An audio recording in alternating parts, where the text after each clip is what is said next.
तर इकडे लक्ष द्या. चला आपल्याला शिकायचं आहे काय ग्रामर. ग्रामर शिकणं गरजेचं आहे. प्रत्येक भाषेचं ग्रामर आहे. ग्रामर म्हणजे काय भाषेची शास्त्रशुद्ध पद्धतीने केलेली मांडणी म्हणजे ग्रामर. मग आता आपल्याला शिकायचे कशापासून सुरुवात करायची आपल्याला. आपण अगोदर करू कशापासून आर्टिकल्स. आर्टिकल्स म्हणजे काय उपपदे. आर्टिकल्स म्हणजे दोन प्रकारचे असतात. आर्टिकल ते जे पत्रकारिता असते ना पत्रकारितेमध्ये लिहिलेले ते आर्टिकल. ते आर्टिकल म्हणजे ते काय असतात ते लेख असतात. आणि हे काय आहे उपपद आहे. उपपद किती आहेत किती आहेत 3. कोणते कोणते ये आणि द हे 3 झाले उपपदे. आता ह्यांचा वापर काय उपपदे म्हणायचं कशाला हे अगोदर आपण लिहून घेऊया. ठीक आहे. मग अगोदर डेफिनेशन घ्या कशाची आर्टिकल्सची. आता आर्टिकल्स कशाला म्हणायचं बघा. Articles are words used before nouns.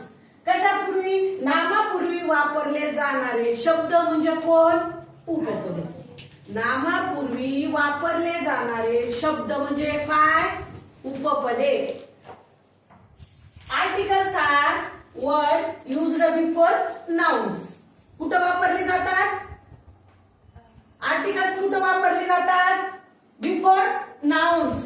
नामाच्या पूर्वी कुठं वापरली जातात नामाच्या पूर्वी वापरली जातात. कोण आर्टिकल्स.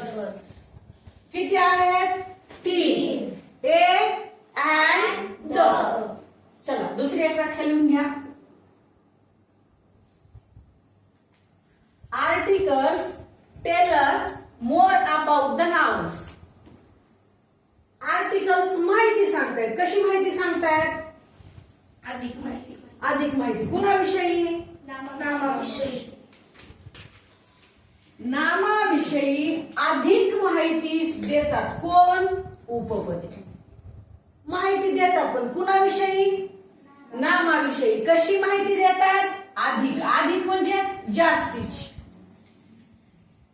मोर अबाउट च्या विषयी किती जास्तीची. किती जास्तीची. मोर म्हणजे जास्तीची. मोर म्हणजे शेतातला मोर नाही बरं. हा नाही तर तुम्हाला वाटायचं तो मोर.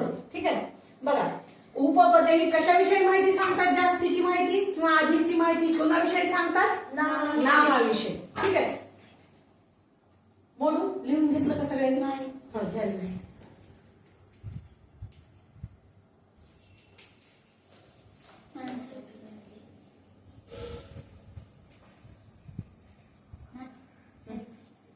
काय झालं